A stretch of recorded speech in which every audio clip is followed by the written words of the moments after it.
Halo semua, beberapa waktu yang lalu saya mendengarkan sebuah pertanyaan dari Edi Sidabutar Channel yang mempertanyakan sesuatu hal yang cukup menarik untuk dipertanyakan. Apa definisi Allah? Kita dengarkan dulu ya.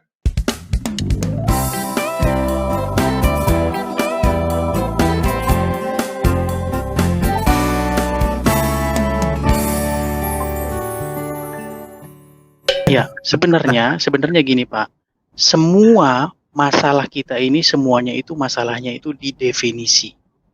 Ya, banyak orang Kristen itu dia itu senangnya itu dapat kesimpulan dari kata orang. Dia nggak mau menyimpulkan sendiri dari apa yang dibacanya. Nah, saran saya begini, kita bicara Tritunggal itu sebenarnya itu masalah kita itu di definisi. Apa sih definisi Allah itu dulu? Karena kalau kita tidak tahu definisi Allah, itu kita akan debat kusir terus, Pak. Sampai selamanya kita akan debat kusir. Sama kayak begini, saya kasih contoh, Pak ya. Orang Batak sama orang Jawa itu punya kosakata manu, ya. Bagi orang Jawa, manu itu artinya burung. Tapi kalau bagi orang Batak, manu itu artinya ayam. Bayangkan orang Jawa dan orang Batak ini akan berdebat tentang daging apakah yang ada di mangkok ini. Daging manu apa bukan? Karena definisi manu di antara mereka berdua ini nggak sama. Nah, kata Allah itu juga tidak pernah kita tidak punya kata Allah itu sebenarnya. Nah, kalau ini sebenarnya kata Allah ini kan diterjemahkan dari kata Elohim. Nah, sekarang kita harus menggali apa definisi Elohim ini. Kalau kita baca misalnya di dalam kitab Keluaran, ya, Keluaran ayat pasal yang ke-7, ayat yang ke-1, di mana di situ ketika Tuhan berfirman kepada Musa, lihat, aku mengangkat engkau menjadi Allah bagi Firaun. Kata Allah kan kita tadi seperti saya bilang, kita itu nggak kenal di kata Allah. Makanya saya bilang istilah-istilah yang bukan Ibrani itu sebenarnya harus diperkenalkan dulu makna definisinya yang benar itu dalam bahasa Ibrani itu apa. Kalau dalam bahasa Ibrani itu dikatakan, lihat aku mengangkat engkau menjadi Elohim bagi Firaun. Nah, Elohim ini artinya apa? Kita itu harus bicara definisi. Definisi Elohim itu apa sih? Kita harus kembali ke dalam akar Ibrani. Kita nggak boleh mendefinisikan Elohim itu dalam perspektif Arab, perspektif Indonesia nggak bisa. Elohim itu kan kata dasarnya itu El. Kalau dia jamak, dia itu Elohim. Kalau dia itu tunggal, dia itu Eloah. Nah, Yesus, kita percaya bahwa nubuat dalam Matius yang dikutip Matius telah lahir bagi kita, ya, namanya akan disebut El Gibor. Yesus itu juga disebut disebut El Gibor.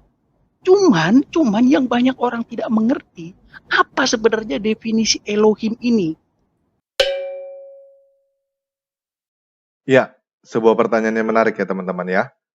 Sebelum kita berbicara tentang Allah Tritunggal, coba kita definisikan dulu apa arti kata Allah. Kalau definisi kata Allah aja tidak bisa dijelaskan, bagaimana mau menjelaskan Allah Tritunggal? Ya kan? Tadi Pak Edi Sidabutar mengutip Keluaran 7 ayat 1. Berfirmanlah Tuhan kepada Musa, lihat aku mengangkat engkau sebagai Allah bagi Firaun, dan Harun abangmu akan menjadi nabimu. Jadi apa definisi Allah yang ada di dalam Alkitab? Yuk sekarang kita baca lagi Ulangan 4 ayat 28. Maka di sana kamu akan beribadah kepada Allah, buatan tangan manusia, dari kayu dan batu, yang tidak dapat melihat, tidak dapat mendengar, tidak dapat makan, dan tidak dapat mencium. Jelas ya? Nah, jadi teman-teman coba berpikir ulang, apa sih sebenarnya arti kata Allah di dalam Alkitab?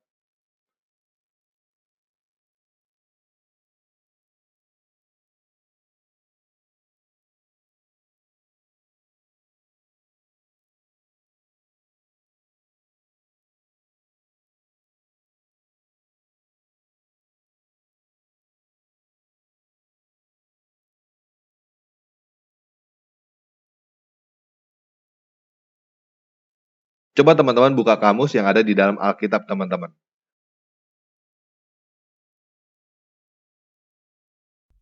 Apakah di situ ada definisi Allah?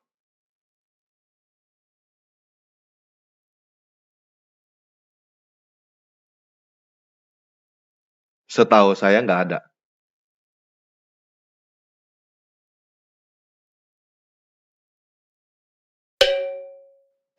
Yuk sekarang kita baca arti kata Allah menurut Kamus Besar Bahasa Indonesia. Allah adalah nama Tuhan dalam bahasa Arab, pencipta alam semesta yang maha sempurna, Tuhan yang Maha Esa yang disembah oleh orang yang beriman. Nah, kalau menurut teman-teman arti kata Allah adalah Sang Pencipta, coba teman-teman baca ulang Keluaran 7 ayat 1 ini. Apakah definisi Sang Pencipta itu bisa masuk ke dalam Keluaran 7 ayat 1? Lihat aku mengangkat engkau sebagai Sang Pencipta bagi Firaun. Cocok nggak? Coba kita baca juga Ulangan 4 ayat 28. Maka di sana kamu akan beribadah kepada Sang Pencipta, buatan tangan manusia dari kayu dan batu. Masuk nggak? Kalau kata Sang Pencipta itu tidak masuk ke dalam dua ayat ini, berarti kata Allah itu artinya bukan Sang Pencipta. Apa arti kata Allah?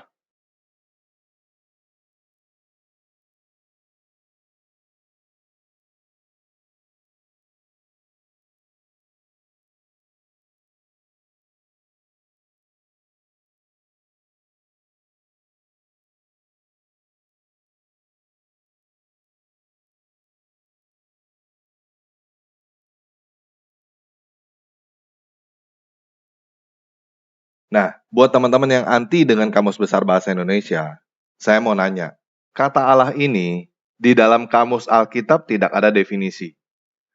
Kalau kamu nggak setuju dengan Kamus Besar Bahasa Indonesia, kamu mau pakai kamus mana? Kamus Bahasa Arab, Kamus Bahasa Inggris, atau Kamus Bahasa Ibrani? Kita orang Indonesia, guys. Pakai dong Kamus Besar Bahasa Indonesia. Atau kalau kamu nggak setuju, setidak-tidaknya kamu berikan definisi menurut kamu tuh apa? Saya sudah beberapa kali menjelaskan di dalam video-video sebelumnya bahwa arti kata Allah yang ada di dalam Alkitab itu adalah dewa, nggak lebih dan nggak kurang.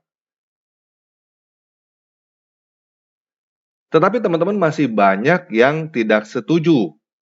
Banyak teman-teman yang mengusulkan menggunakan kata Elohim kalau begitu. Walaupun teman-teman menggunakan kata Elohim, pertanyaannya tetap sama. Apa arti kata Elohim? Apa definisi Elohim?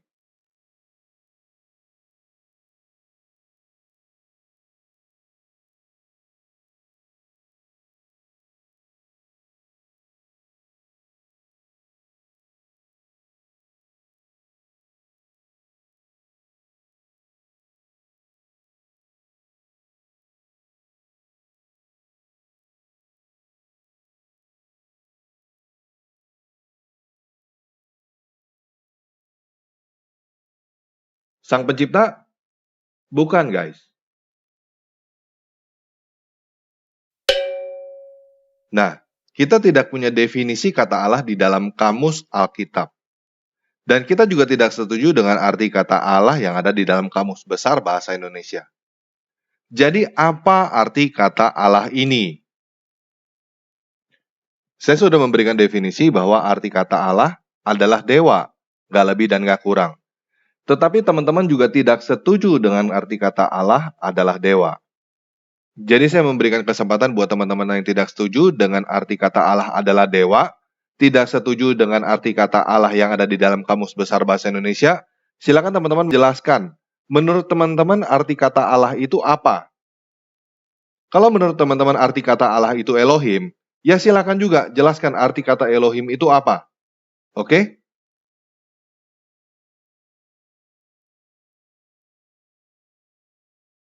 Saya sudah beberapa kali menjelaskan di dalam video-video sebelumnya bahwa arti kata Allah yang ada di dalam Alkitab itu adalah dewa, nggak lebih dan nggak kurang.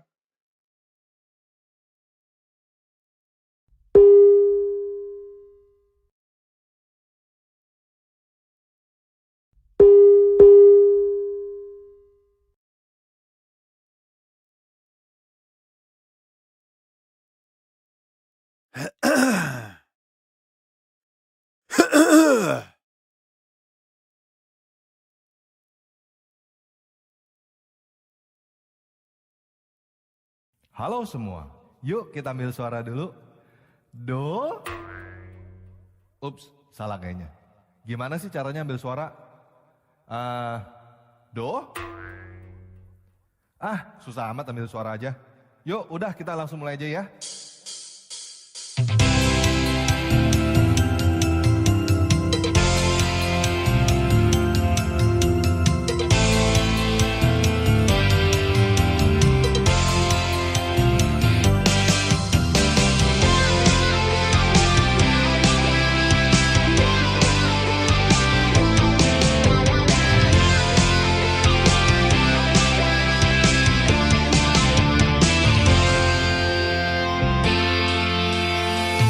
Terbang tinggi bagaikan seekor raja wali. Walaupun badai topan menerpa, bukan lalui. Sebab Yesuslah Tuhanku, Dia menjagaku selalu. Walaupun ku lewati lembah yang gelap dan sunyi, takkan takut ataupun gentar, berdewa di sisi. Sebab Yesuslah gembalaku, terang bagi jalanku. Ku berlari dan ku berlari, ku tak akan lelah. Bukan terbang tinggi di dalam naungan sayapnya. Ku berlari dan ku berlari, ku tak akan lelah. Ku menari dan ku bernyanyi, bagimu Yesus Tuhan Rajaku.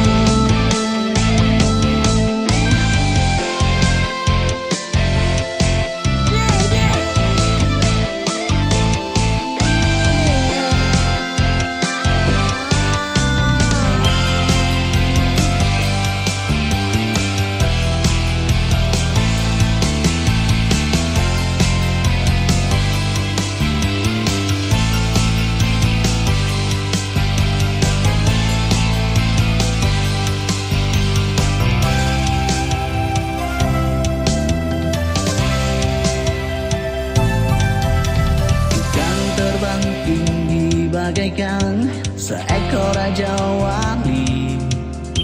Walaupun badai topan menerpa, ku kan lalui. Sebab Yesuslah Tuhanku, Dia menjagaku selalu. Walaupun kanan kiriku rebah, ku tak akan goyah. Kepada Tuhan ku percayakan hidupku. Ku berlari dan ku berlari, ku tak akan lelah. Bukan terbang tinggi di dalam naungan sayapnya. Ku berlari dan ku berlari, ku tak akan lelah. Ku menari dan ku bernyanyi, bagimu